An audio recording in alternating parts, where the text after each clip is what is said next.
Hello and welcome back to ShameOver, the Drink Less podcast. I am so honored to have you here with me.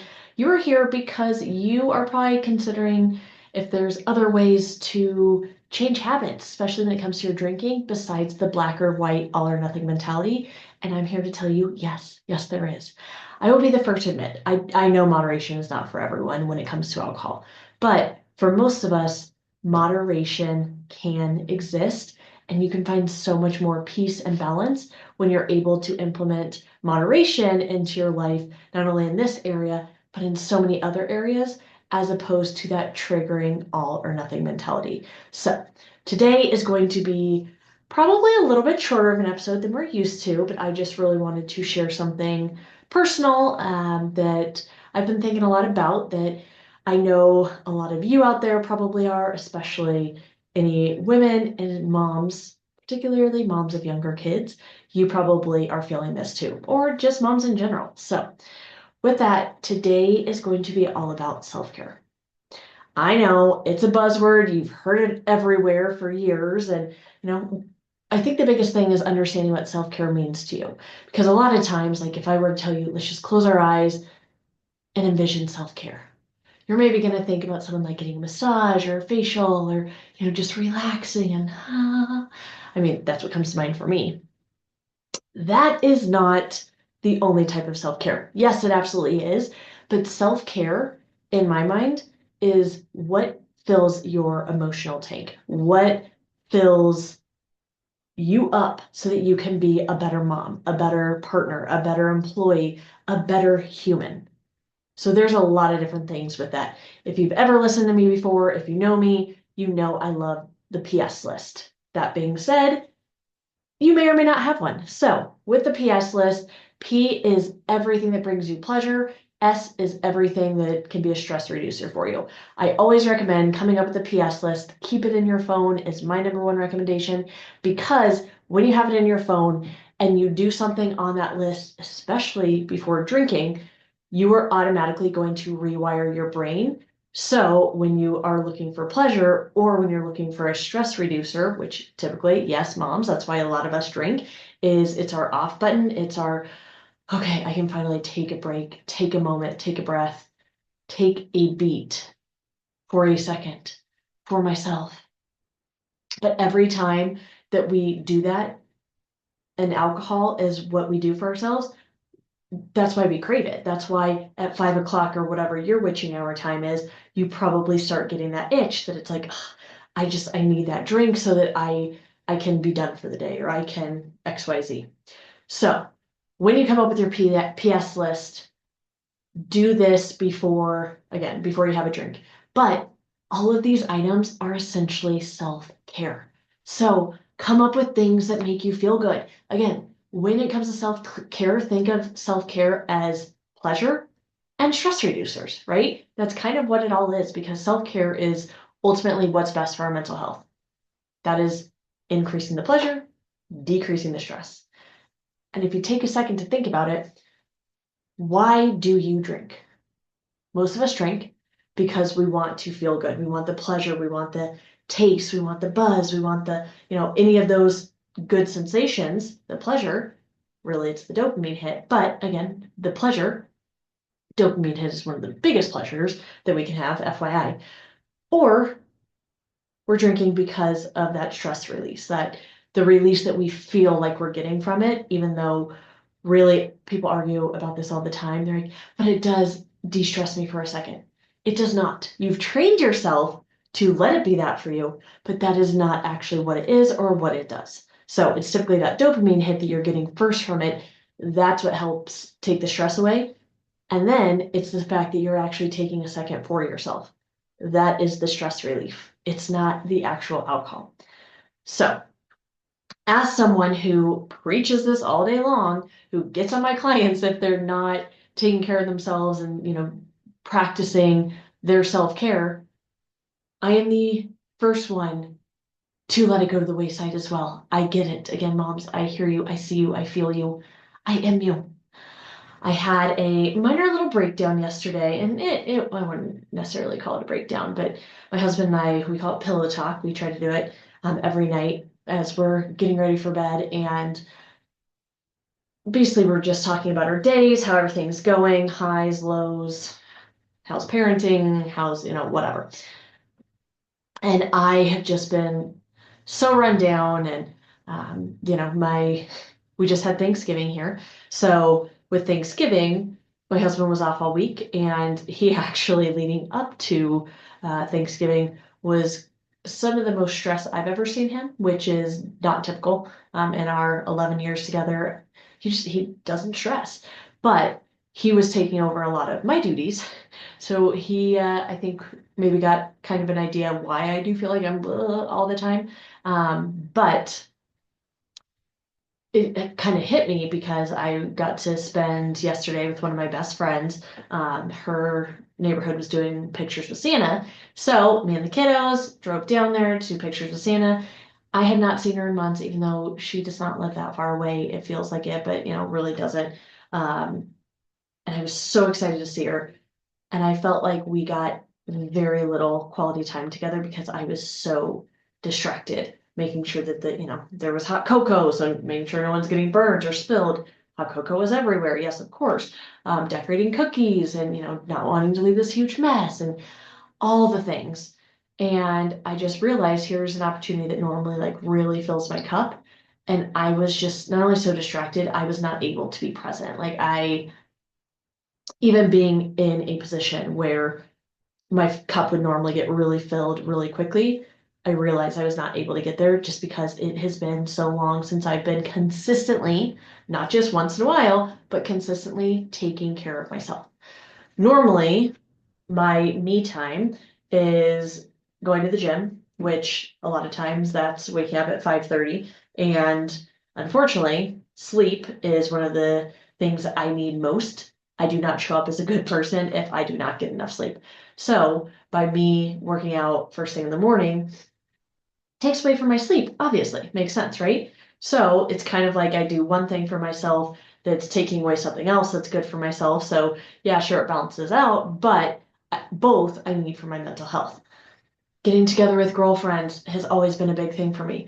Most of my best friends have all moved away or don't live close enough for us to be able to get together as much as we like, especially having young kids. It doesn't work with schedules and all of that. So that has made it a lot more challenging because I'm not getting my cup filled that way.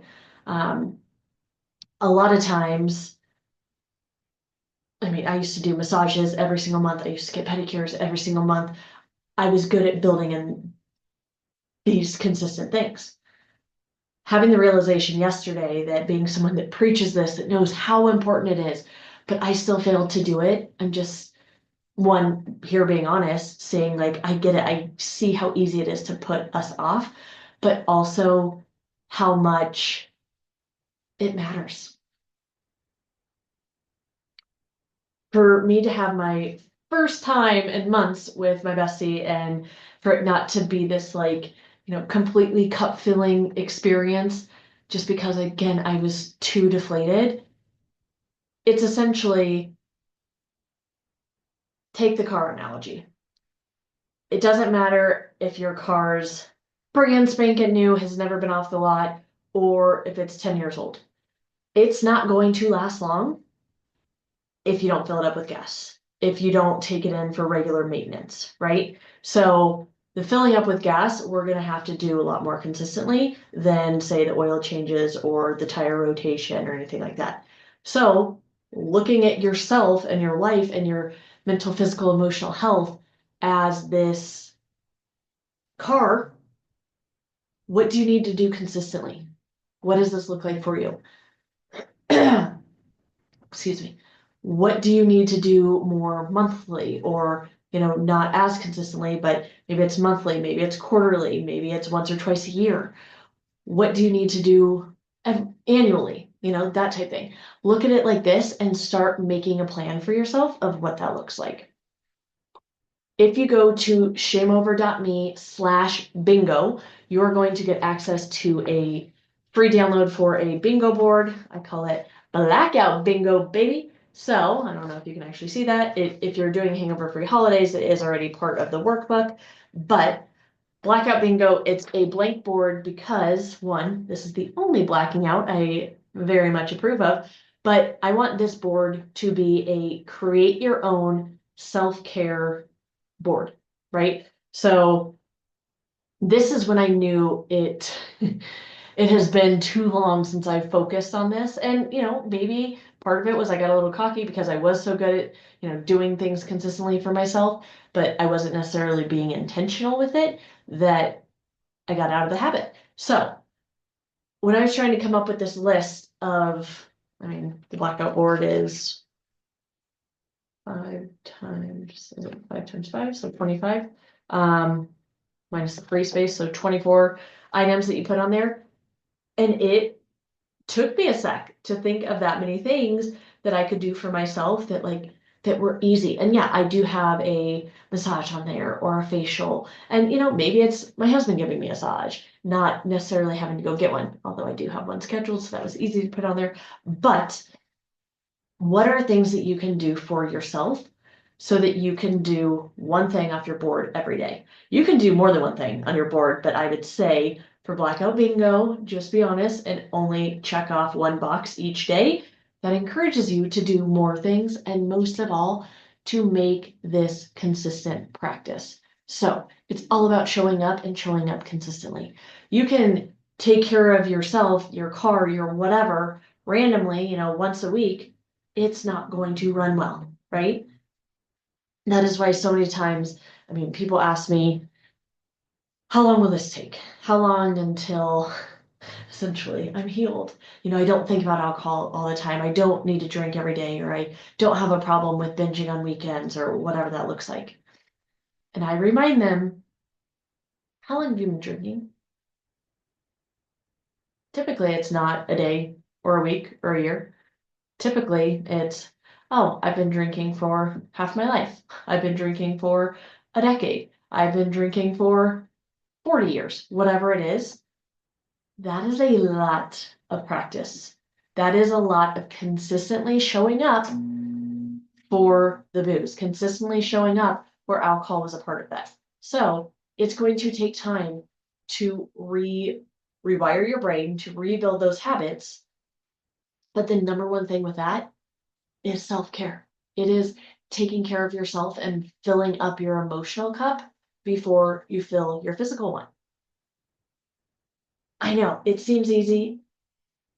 I will say it's very simple. That does not mean that it is easy. This whole thing. It's just like working out. If you were to you've not been working out for a while, or maybe you've never worked out, and you commit to going to the gym 7 days a week, you're gonna burn out real fast. If you commit to going 2 days a week, you can do that.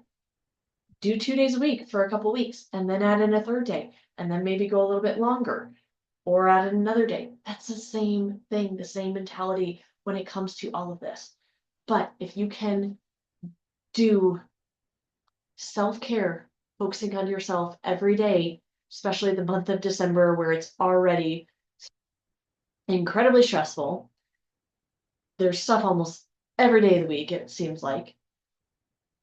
That is when you need it the most. When you feel like there's not enough time for it, is when you need it the most. And again, I'm saying this because I'm living proof that I can easily get away from it too. I get it. I'm right there with you.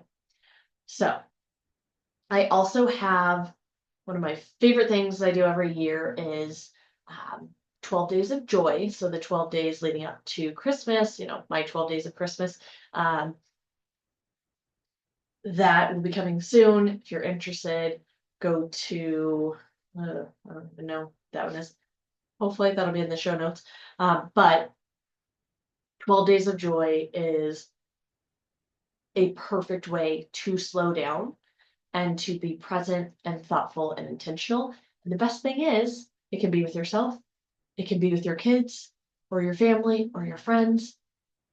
It's amazing, and each day is different. So stay tuned for that. But really, the biggest focus right now is taking care of yourself, your mental, physical, emotional health, and whatever that looks like to you or what that means to you.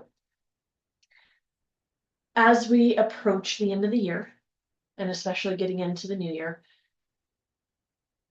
we are so focused on just getting through this year. We'll start again fresh next year, right? I can see that even with hangover free holidays. Normally it is crazy busy, a lot of new people coming in, and I can just see this year we're not making the time for ourselves. We're not making ourselves a priority. It's like, well, no, I can put me off. I'll do dry January when everyone else is doing it. My problem with dry January, everybody locks themselves away for the month of January, and come the first weekend in February, everyone is drinking like a fish, making up for lost time because you're not doing the work during January. You're just basically being a recluse, taking yourself away from any of normal life, any of the typical stresses or triggers that you might be used to. You're removing all those obstacles, but once you're back in normal life, everything else is still there.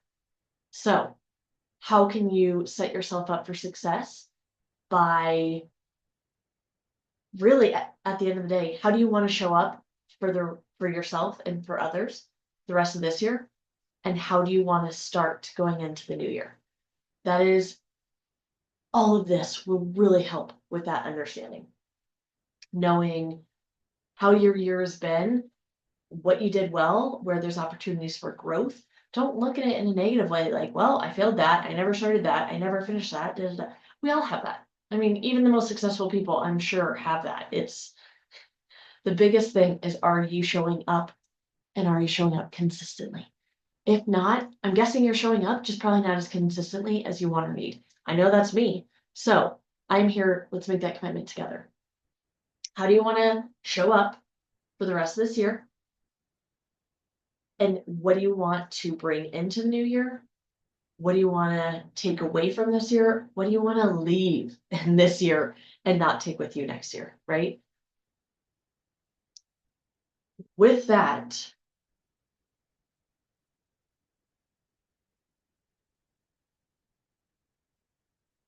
what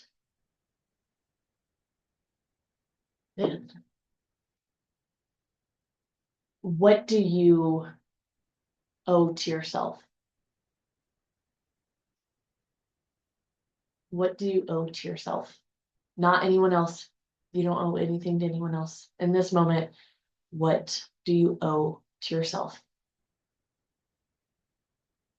So often, we are taking care of everyone else and everything, again, making sure every ball stays up in the air because we know we'll get to ourselves eventually. It's fine. But then more balls get thrown up in the air, more balls. And then all of a sudden, we just have a breakdown. Maybe it's a mental breakdown, a physical breakdown. We suffer an injury. We keep getting sick. We get a major illness. God, I feel like it was like a Mel Robbins podcast or something that I was heard a snippet of the other day that was talking about autoimmune, autoimmune diseases in women. And I want to say it was like 80% women or something crazy. Don't quote me on that. I don't recall. That's just what's coming to mind. 70 or 80%. A big part of it, what this expert was saying, stress, and how we're such caretakers. We're taking care of everyone else, but we're failing to take care of ourselves. So that is the only thing you owe to anyone right now in this moment. What do you owe yourself? What do you need? What do you want? You can ask yourself all these questions, but you have to be intentional. You have to take a moment. You have to journal about it or light a candle, get your coffee or tea and just sit with it and think of these questions and don't fight. Whatever's coming up, let it come out. It's coming up for a reason. So think about it. Get curious. Lose the judgment. That is one of the biggest things that we are constantly judging others, ourselves, the fear of judgment, all of those things. You don't need that right now. Just really take these next few weeks of this year and focus on yourself, focus on being intentional, on being present.